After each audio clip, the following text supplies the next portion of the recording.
I could go on asking you questions for a long time because I'm getting some great information here, but we'd really want to open it up to let some others that have been maybe thinking about some things that we haven't addressed yet here ask some questions. So, well, at this time, Matt's got a microphone, and he'll bring it around to you. Anybody have a question they would like to ask Bill Woolsey at this point? Hello. Does your church sponsor like cross-cultural ministries, or do you have like a Spanish service or stuff like that? That's a great question.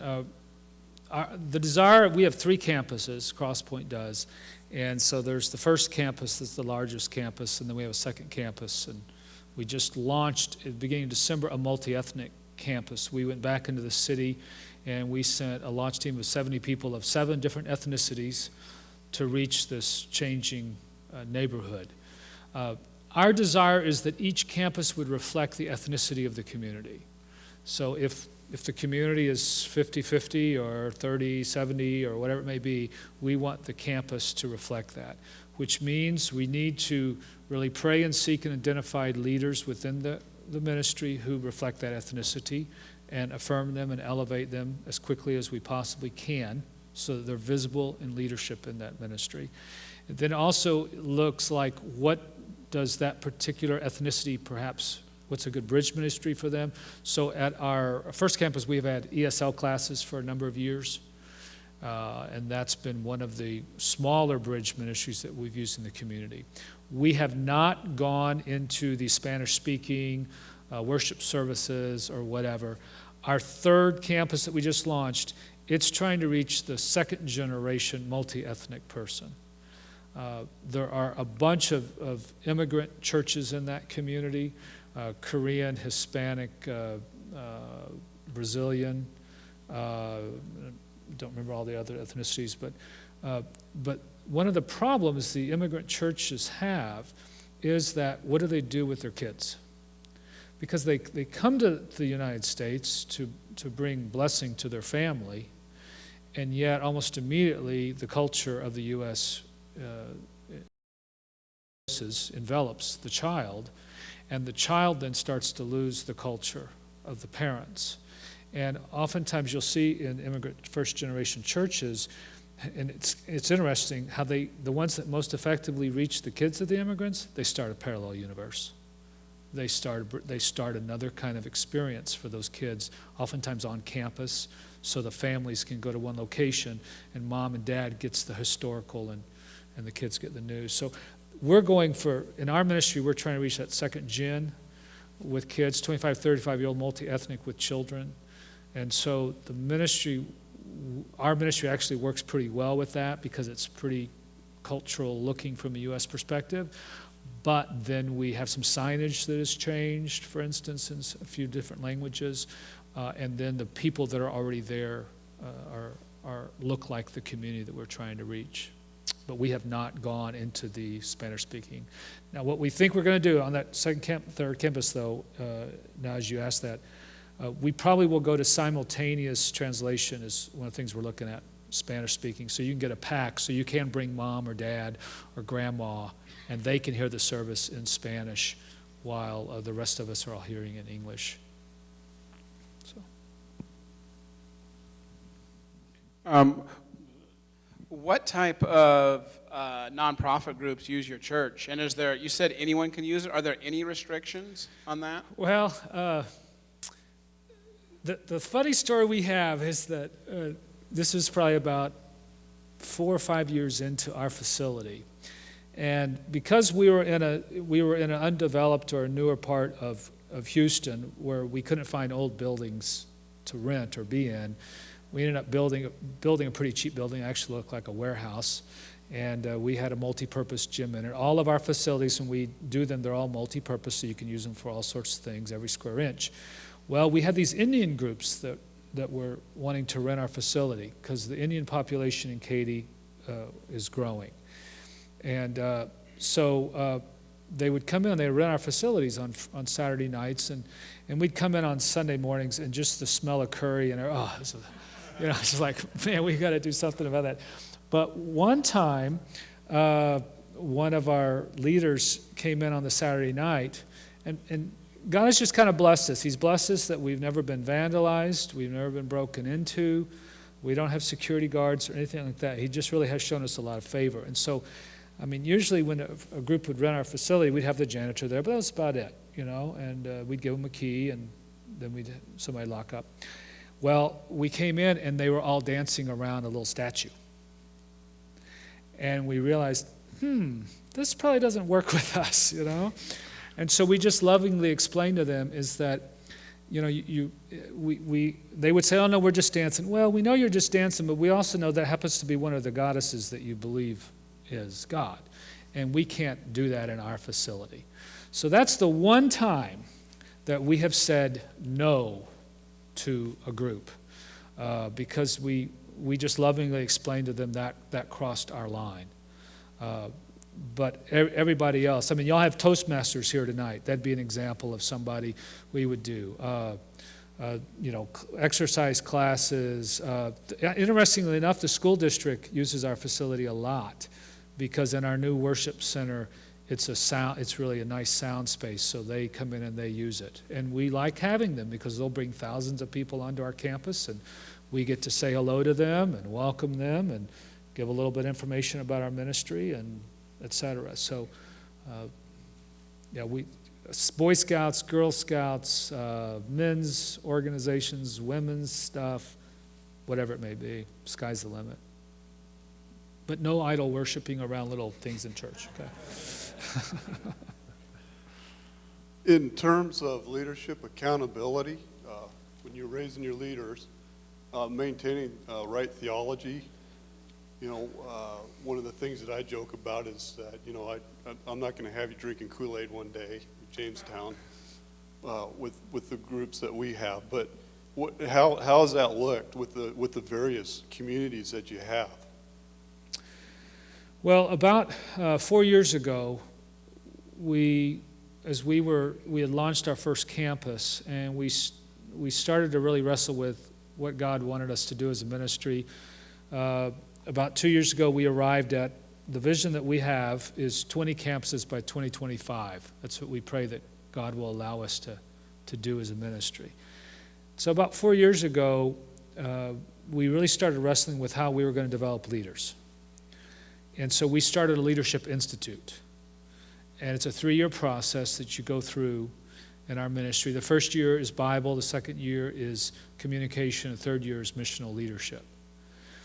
We're morphing that slightly into, if you've read Exponential by Ferguson and Ferguson, we're really adding in a layer of mentoring, and we're pushing out our training into our different ministry departments, and so that our Leadership Institute is becoming a time of hearing the same thing, of camaraderie, and on a monthly basis, and then into some kind of a small group accountability there.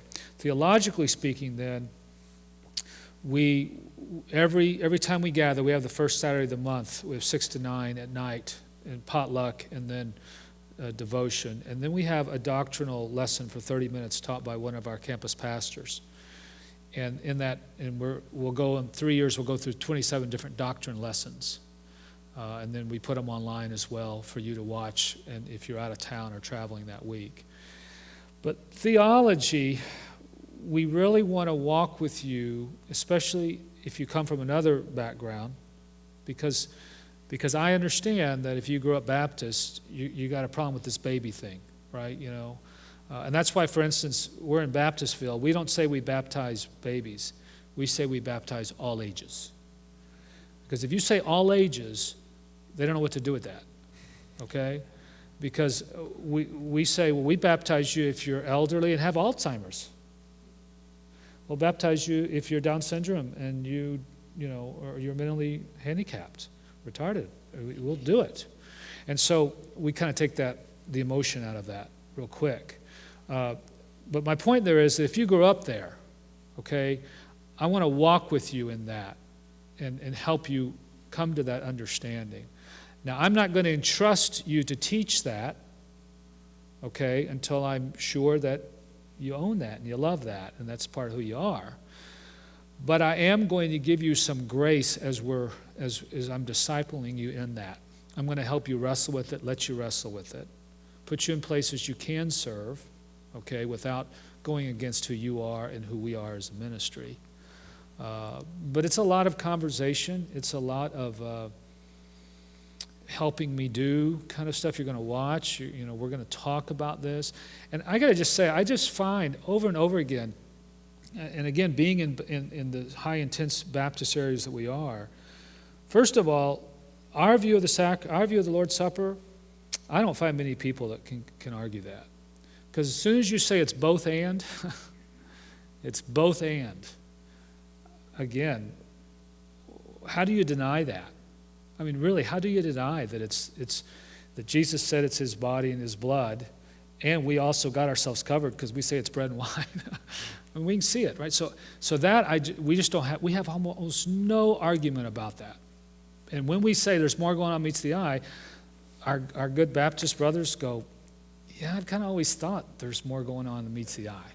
Okay. Now, baptism is another issue because, they have the whole age of accountability, and when does that child really is he or she held accountable?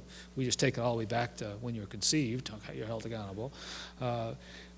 But my point is that's a harder one for a lot of our people who have no background or have some other background in theology. We want to walk with you through it. Now, if you have no background at all, we're just going to put you in right away. We're going to start teaching you that. And generally speaking, you're probably a sponge, and you don't have any other way of thinking about it. This is your first experience, and you're going to be more receptive to that. And I think your other point about the Kool-Aid issue, I think it's very important for us who are reaching lost people.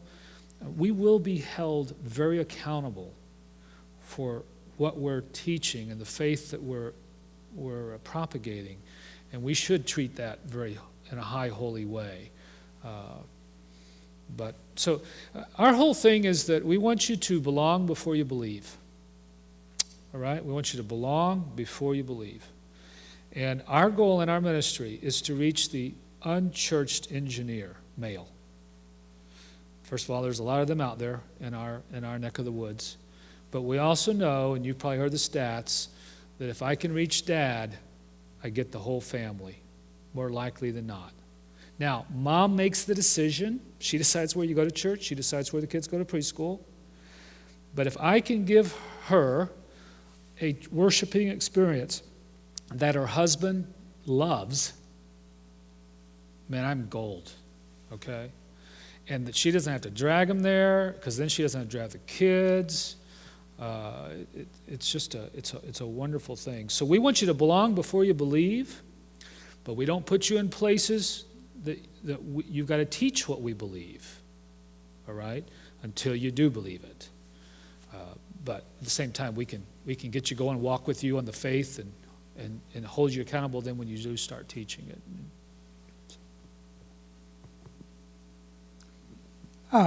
Bill, you were talking about heart music and how music is a big part of things.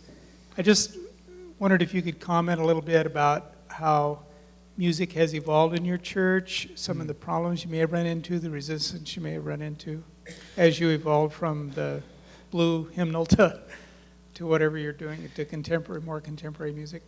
Well, and I think I could probably speak best to that through the 3 ministries I've been a part of. Actually 4, I guess. So I grew up at Bethany Lutheran in Austin, Texas with Walt Harms and Bill Canepa. Walt Harms was a missionary over in Japan before he got shipped down to South Austin and had to take this little fledgling church. Very high liturgical church, organ, everything else. Handbells, whole 9 yards. And to this day, holy, holy, holy, Lord God Almighty, full organ.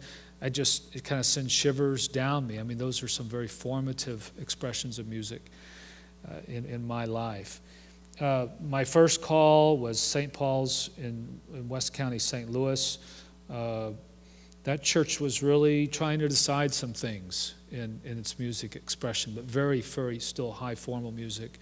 My second call, I was called actually to that church to start a contemporary worship service, and we added another service. We kept the others, so we ran a parallel universe with that. And that was contemporary in the sense of early 90s contemporary.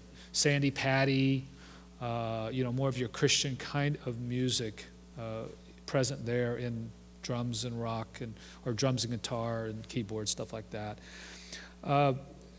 We didn't have to fight many battles in that church because the leaders were sold out to reach the lost people in the community. So I was brought there, but the senior pastor had that vision. He had that evangelistic heart. The elders had that heart. And they understood that we're going to have to do something different to reach those people, including music. And so there was a great love for the people who had built the church, but there was also great love to reach the people, God's lost people there. And then in going to Crosspoint, is we started that from scratch. So my family and I arrived there 15 years ago. And from the very beginning, we wanted to have one kind of worship and reach lost people. And so where our music has evolved is it went somewhat from contemporary to what we call now progressive. We are very much a rock music format. It's loud. I say to people, again, if you loved Boston in high school, you'll love our worship, okay?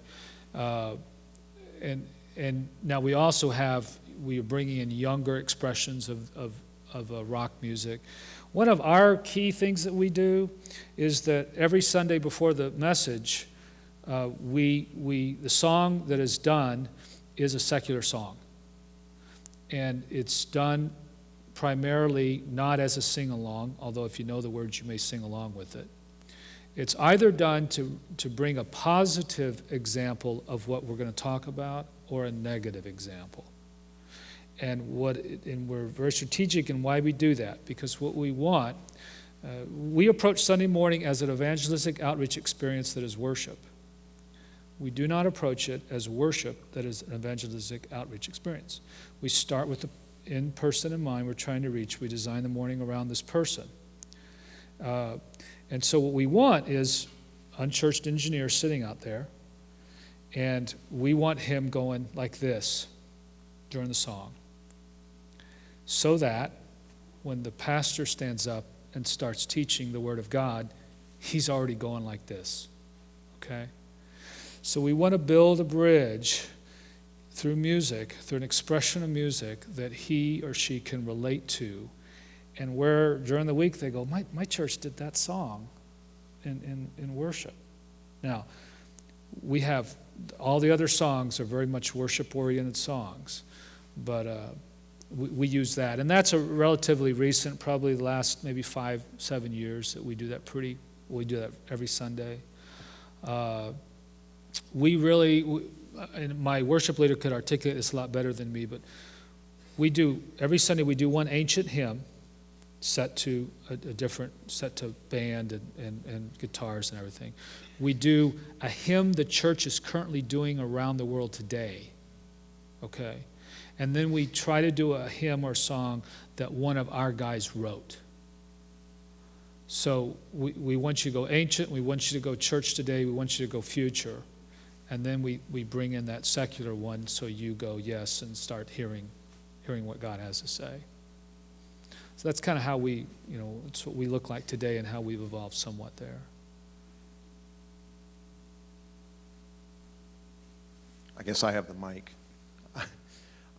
You've in part answered part of my question. I really appreciate your comments about all of this. It's been wonderful, Bill, but the sacramental and incarnational aspect of ministry. And then you talked about how other congregations from other denominations their people are bringing their people to your church because they know they'll be comfortable there in the evangelistic outreach. And part of what I was going to get at was, how do you approach evangelism in terms of the connection with worship? And I'd like to hear you say what you did a moment ago again. But then how does that take shape in terms of that engineer shows up on Sunday morning in a crisis, responds, you're having communion. How do you deal with some of those things? And not to put you on the spot about that, but I have a hunch where maybe that goes, but I'd like to hear how you deal with the evangelistic side and the work of the Spirit in people's lives as you're getting unchurched, lost people who are showing up in worship. And I may want to hear your hunch of where you think it goes, but I'll start with that first. Or let me just say, too, with the word sacrament, because you do hear a lot today in the church at large, the readopting of the word incarnational. It's a very hot word right now in the church, and I just say, gosh, we got the word sacrament, let's use it. Sacramental, that's a powerful word too, and it means the same thing. So when we have a guy, let's just talk Lord's Supper for a second. Every Sunday, we do the Lord's Supper on the third Sunday of the month. We do baptisms on first Sunday, Lord's Supper on third Sunday. And because our worship service is designed for the lost person, let me lay out how that looks real quickly. First of all, we don't agree with the model that we see present in the U.S., trying to reach lost people with families, and as soon as you hit the campus, you all go your separate way. That just doesn't make any sense to us. We know that when the parents worship with the kids, some wonderful things happen. Okay, the wonderful things happen. They learn the same songs, they go home, they sing those songs, and give them tapes they can play and all that kind of stuff. And we also know, though, we know another thing is that generally speaking, today's parents who have no church background struggle with parenting. Generally speaking, that's not everybody, but generally speaking, that's more true than not. So we also know that if you bring little kids to church on Sunday morning and you want me to listen to you preach while my kids are here, man, I'm like, that's hard, okay? And so we have the first part of our service, 30 minutes, is singing sacraments prayer. So if we have baptism, they're right there on front. If we have Lord's Supper, we do confession, absolution right out of the gate and do Lord's Supper while the singing's going on. So we overlap that. Our baptisms at our first campus, we have an outdoor immersion pool. I know, we're Lutheran. And so we say, you know what, we'll baptize you however you want to be baptized. Spring, hole, whatever, okay? I mean, it doesn't matter, right? Water's water. But we then video feed the baptisms into worship. So while we're singing, we're celebrating as well, right? The baptisms, those are home run, balls in the net with baptism, okay? So with the Lord's Supper, though, so on first, I'm getting there, okay? First, second, and fourth Sundays, the key values in our worship are joy and celebration. Joy and celebration. And this is part of the evangelistic question. Every Sunday, when I finish a service, when we finish worshiping Jesus, whether it's a funeral or it's Sunday morning, my joy quotient should be a little higher than when I walked in the door. Should be just a little higher, even if it's a funeral. I mean, we have the resurrection, folks, right? So we should be able to give a little bit more joy than when you walked in the door. Well, on a Sunday morning, we're not having a funeral, I hope. Some of you, your congregations may be, but hopefully not. So we should really, the joy should be very important. So joy and celebration, first, second, fourth Sundays. Third Sunday of the month, though, Lord's Supper is beauty and meditation. Beauty and meditation. So, we bring out the candles. The music changes tone. The lights, we would make it a little bit darker perhaps in here. But then if you're the unchurched engineer and your wife brought you here and said, you got to come check this church out. And she and the kids, now if your kids aren't instructed, you come forward with your arms crossed until you're instructed. And what we do then, we always put it in the worship folder, what we believe, very clear what we believe, okay? Ask yourself the 3 questions, all that kind of stuff. But then we say, you know what, some of you here this morning probably don't believe this. And some of you here this morning, though, you may have questions about it or whatever. Well, to be true to yourself and to be true to us, then we would still want you to come forward. But when you come forward, just come forward and cross your arms, and we'd love to give you a blessing. Okay?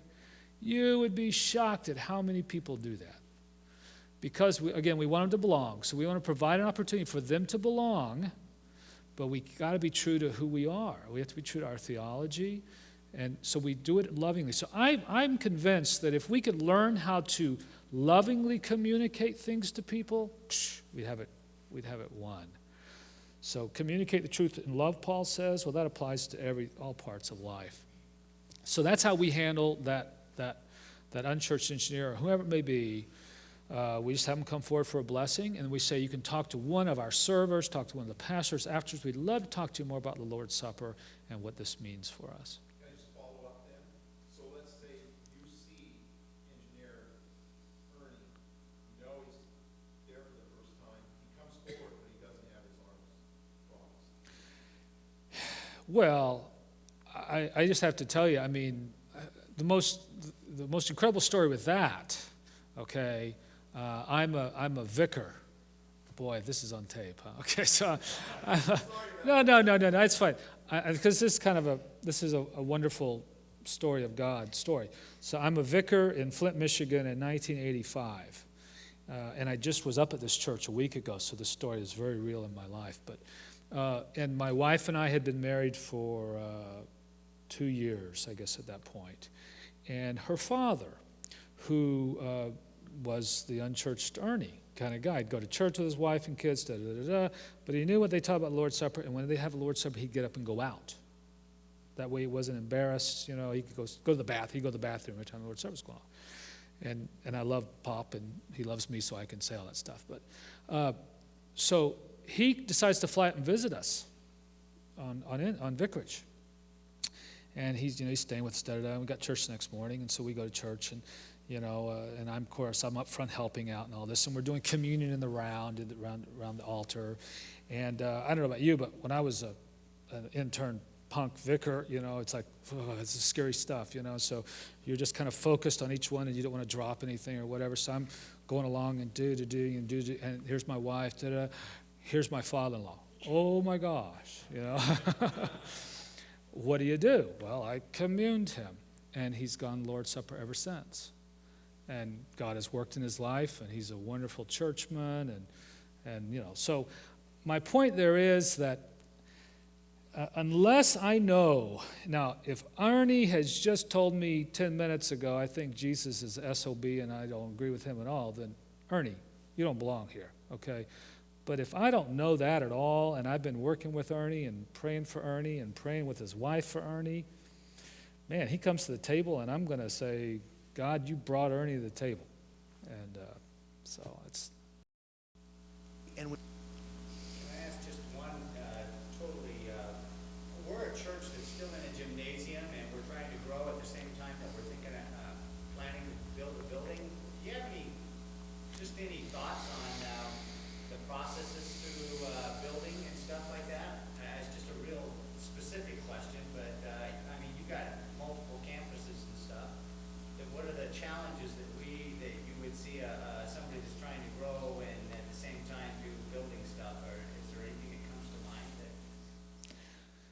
Be careful. No, I don't. I'd have to just really kind of talk with you more about that. I mean, obviously, financial risks that you're going to take. I'm kind of a risk taker, and so I probably take too much risk at times. But I would also probably be asking you questions about momentum and how are you giving the people of your congregation something they're proud of and that they talk to their friends about? How are you showing them a future growth that is realistic and yet is a stretch? I don't know. I probably have to talk to you more about some of the specifics of that. But we were also in our first phase was a worship gym, and we were in that for about 10 years before we built. And it was a stretch to do it. It was a faith leap to do it. But we were in a different setting. We were in a growing community. If your community's not growing, those are some of the things you'd have to really be wrestling with.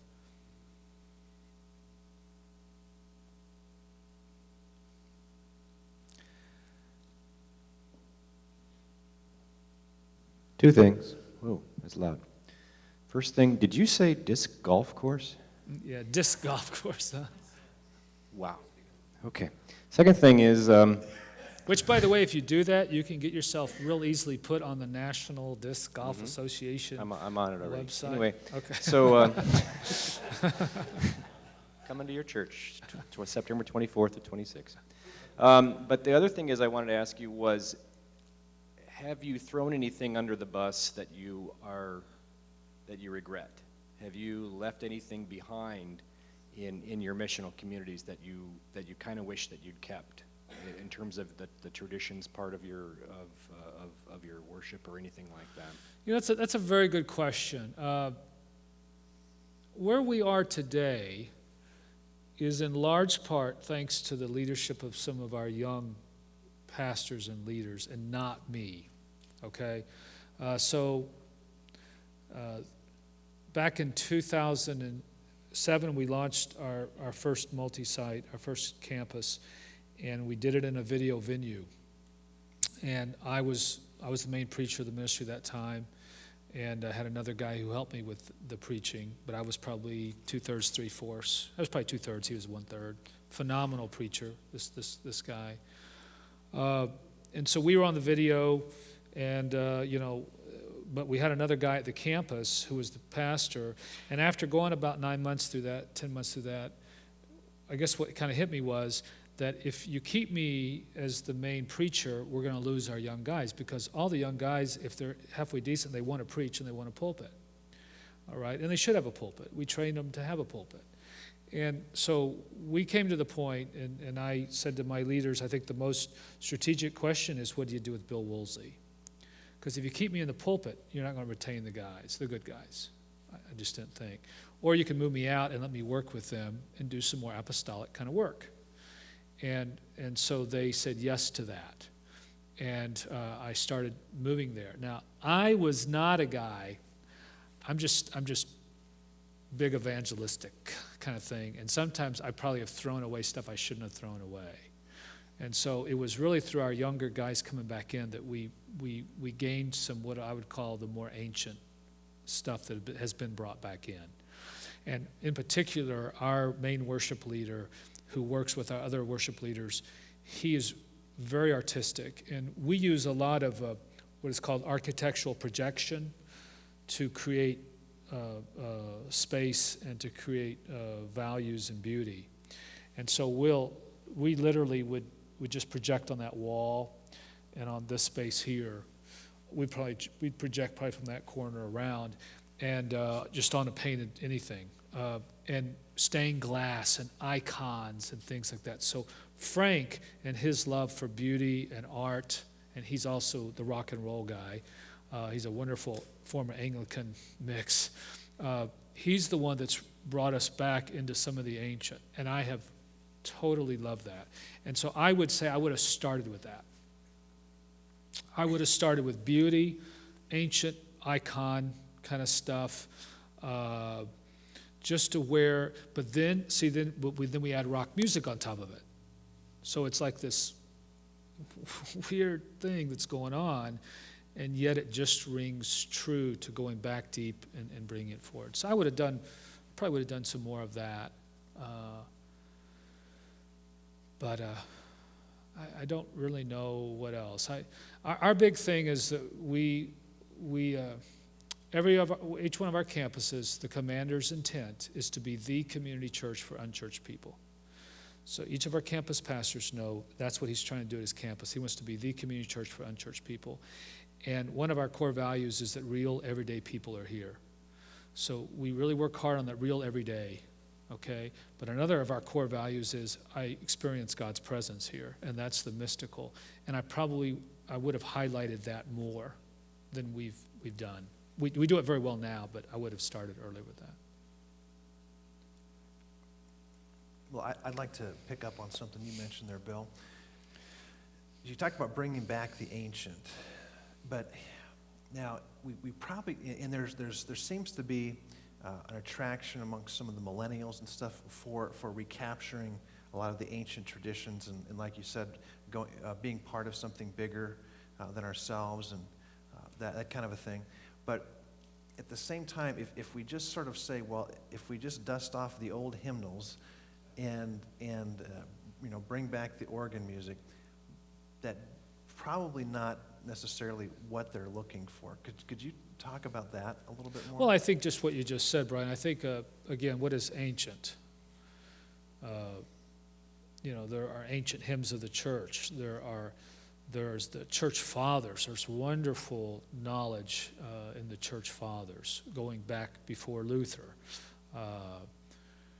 There are wonderful rites of the church And so I think